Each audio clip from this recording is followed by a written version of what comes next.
नमस्कार। देखिए, चुनाव सिर्फ एक दिन का खेल नहीं होता। ये तो आने वाले 5 सालों की पूरी कहानी लिख देता है। असल में ये शासन के लिए डेटा इंजीनियरिंग है। हमारा काम यहाँ किसी पार्टी की तरफदारी करना नहीं है, बिल्कुल नहीं। हमारा काम है सिस्टम और डेटा को समझना। ये देखना कि जो जनादेश मिला है उसका इस्तेमाल लोगों की जिंदगी को बेहतर बनाने में कैसे किया जा सकता है। तो आज हम हरियाणा के सिरसा की राजनीतिक जमीन का एक गहरा विश्लेषण करेंगे। सिरसा की कहानी को समझना है तो उसकी मिट्टी से शुरू करना होगा। ये सिर्फ खेती की जमीन नहीं है, ये राजनीतिक आकांक्षाओं की भी जमीन है। यहाँ की फसलें और यहाँ के वोट एक दूसरे से बहुत गहरे जुड़े हुए हैं। तो किसी भी चुनाव को समझने के लिए सबसे पहले हमें उस जगह की धड़कन को महसूस करना पड़ता है जहाँ लोगों की उम्मीदें उगती हैं। तो चलिए अब सीधे जमीन पर उतरते हैं, क्योंकि असली राजनीति आप जानते हैं बंद कमरों में नहीं होती। वो तो खेतों की मेड़ों पर, टूटी सड़कों पर और बस स्टैंड की उस भीड़ में सांस लेती है। तो आइए सुनते हैं कि सिरसा की जमीन आखिर कह क्या रही है। ये जो लिस्ट आप देख रहे हैं, ये सिर्फ शिकायतें नहीं हैं। ये लोगों की रोजमर्रा की जिंदगी की सच्चाइयां हैं। सोचिए, जब ओटू नहर सूखती है तो वो एक किसान की उम्मीदों को भी सुखा देती है। जब सिरसा भादरा सड़क पर चलना मुश्किल हो जाता है तो ये रोज की सुरक्षा और सम्मान का सवाल बन जाता है। और जब एक बस स्टैंड पर हर रोज 20,000 लोग संघर्ष करते हैं तो ये सीधे सीधे सिस्टम की नाकामी को दिखाता है। असल में यही वो मुद्दे थे जिन्होंने 2024 के जनादेश की नींव रखी। और इन सब समस्याओं के बीच जानते हैं लोग क्या करते हैं? वो इतिहास को याद करते हैं। स्वर्गीय LD अरोड़ा को आज भी क्यों याद किया जाता है? क्योंकि उनकी विरासत एक स्थिरता का प्रतीक थी। एक ऐसा दौर था जब लोगों को लगता था कि हाँ, उनकी आवाज सुनी जा रही है। ये सिर्फ पुरानी यादें नहीं है, ये आज की समस्याओं को मापने का एक पैमाना बन गया है। और यही विरासत 2024 में एक बहुत बड़ा भावनात्मक फैक्टर थी। तो जमीन की भावनाओं से आगे बढ़कर अब जरा आंकड़ों की तरफ देखते हैं, क्योंकि नंबर कहानी को एक अलग और बहुत ही साफ नजरिए से दिखाते हैं। चलिए देखते हैं कि 2024 के वोट हमें क्या संकेत दे रहे हैं। 2,30,157। ये नंबर इतना जरूरी क्यों है? क्योंकि ये सिर्फ एक आंकड़ा नहीं है, ये एक शहर की सामूहिक इच्छा शक्ति है। यही वो ताकत है जो ये तय करती है कि अगले 5 साल कौन नेतृत्व करेगा। और यहाँ एक गहरी चिंता का संकेत मिलता है। वोटिंग प्रतिशत गिरकर 68 पर आ गया है। याद रखिए, एक दशक पहले ये 77% के करीब था। जब 10 में से एक वोटर घर पर रहने का फैसला करता है तो ये अक्सर निराशा या सिस्टम से मोहभंग का संकेत होता है। ये एक चेतावनी है कि सिस्टम में लोगों का भरोसा शायद कम हो रहा है। अब सीधे नतीजों पर आते हैं। कांग्रेस उम्मीदवार ने 50% वोट शेयर के साथ एक साफ बहुमत हासिल किया। लेकिन ये सिर्फ आंकड़ों की जीत नहीं थी। नहीं, ये एक साफ राजनीतिक संदेश था कि अब बदलाव की जरूरत है। तो इन सब आंकड़ों के पीछे की असली कहानी क्या है? देखिए, 3 मुख्य बातें निकल कर आती हैं। पहली, सामाजिक समीकरण। जाट और दलित वोट बैंक जो अक्सर बटे रहते थे, इस बार खेती और आर्थिक संकट के साझा मुद्दों पर एक हो गए। दूसरी बात, मुद्दे निर्णायक थे। ये जीत जमीनी समस्याओं पर मिली। और तीसरा, संगठन। कुमारी सैलजा के नेतृत्व और अरोड़ा परिवार की साख ने इस एकजुटता को बूथ तक पहुंचाने का काम किया। चलिए अब थोड़ा और गहराई में चलते हैं। सिर्फ ये नहीं देखते कि क्या हुआ, बल्कि ये समझते हैं कि आखिर क्यों हुआ। क्योंकि याद रखिए, चुनाव सिर्फ चेहरों से नहीं बल्कि सिस्टम से जीते या हारे जाते हैं। देखिए, किसी भी चुनाव को एक शतरंज के खेल की तरह समझना चाहिए। कांग्रेस की ताकत क्या थी? अरोड़ा परिवार की विरासत।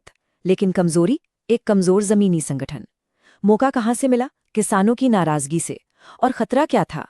गोपाल कांडा का अपना मजबूत नेटवर्क और वोटों के ध्रुवीकरण की कोशिश। जीत हमेशा उसी की होती है जो अपनी ताकत का इस्तेमाल मौकों को भुनाने और खतरों से बचने के लिए करता है। और ये सिर्फ राजनीतिक मुद्दे नहीं हैं। नहीं, ये हमारे संविधान के मूल सिद्धांत से जुड़ा है।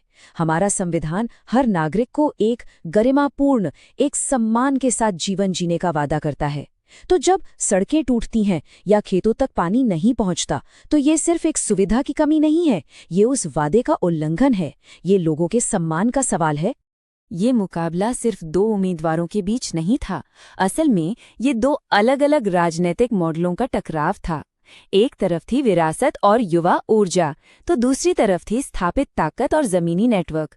हाँ, सेतिया जीत गए, लेकिन गोपाल कांडा का लगभग 72,000 वोट लेना ये साफ बताता है कि सिरसा में सत्ता का संघर्ष अभी खत्म नहीं हुआ है। अब जरा एक बड़ी तस्वीर देखते हैं, थोड़ा पीछे चलते हैं। सिरसा की राजनीति आप देखेंगे कभी एक जगह टिकती नहीं है। यहाँ के वोटर किसी एक पार्टी के प्रति वफादार नहीं हैं, वो नतीजों के प्रति वफादार हैं। और सच कहूं तो यही अस्थिरता यहाँ की एकमात्र स्थिर चीज है। ये टाइमलाइन देखिए, ये दिखाती है कि सिरसा का वोटर कितना जागरूक है। वो किसी को हल्के में नहीं लेता।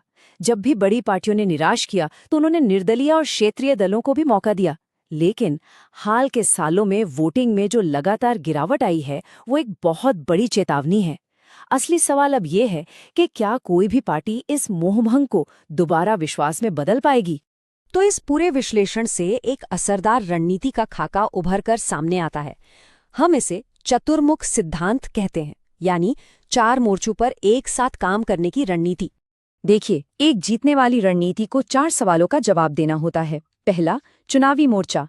क्या आपके पास जीतने वाला वोट बैंक है? सिरसा में ये जाट दलित गठबंधन था। दूसरा, संगठनात्मक मोर्चा। क्या आपके पास उस वोट को बूथ तक लाने वाली टीम है? तीसरा, कथा का मोर्चा। क्या आपके पास लोगों को जोड़ने वाली एक साफ कहानी है? और चौथा, संसाधन मोर्चा। क्या आप अपने समय, पैसे और डेटा का सही इस्तेमाल कर रहे हैं? जब इन चारों का जवाब हाँ में होता है, तभी जीत की नींव रखी जाती है। लेकिन सुनिए, एक अच्छी रणनीति सिर्फ कागज पर नहीं रहती।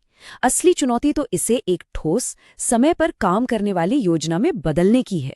ये जो 90 दिन की योजना है, ये दिखाती है कि एक अभियान कैसे ए टैप द रे टैप बनाया जाता है।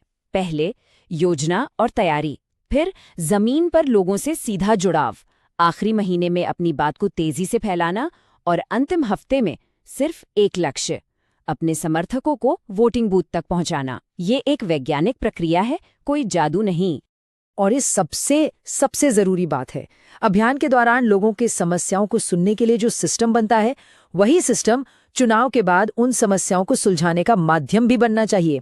अभियान खत्म होता है, लेकिन शासन की जिम्मेदारी तो वहीं से शुरू होती है। और इस पूरी प्रक्रिया में विश्वास सबसे जरूरी है।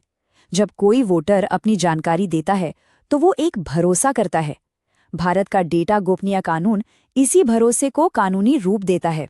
वो साफ कहता है कि उस जानकारी का इस्तेमाल सिर्फ उसी काम के लिए हो सकता है जिसके लिए सहमति ली गई है। ये सिर्फ कानून का पालन करना नहीं है, ये लोगों के विश्वास का सम्मान करना है। तो आखिर में किसी भी नेता या सरकार की सफलता का पैमाना क्या है? सिर्फ एक सवाल, क्या आम लोगों की जिंदगी बेहतर हो रही है? जनादेश एक कर्ज है जो जनता 5 साल के लिए देती है, और इसे विकास और बेहतर जीवन के रूप में चुकाना ही पड़ता है। तो किसी भी नेता के लिए रास्ता बिल्कुल साफ है। मिट्टी की सुने, आंकड़ों को समझें, एक मजबूत संगठन बनाएं और सबसे जरूरी, काम करके दिखाएं। यदि आप एक जन केंद्रित नेता बनना चाहते हैं और अपने निर्वाचन क्षेत्र का उत्थान करना चाहते हैं, तो blueprintstrategies.ai से mgr@blueprintstrategies.ai पर संपर्क करें या 008042041602 पर कॉल करें। राजनीति से परे उद्देश्य।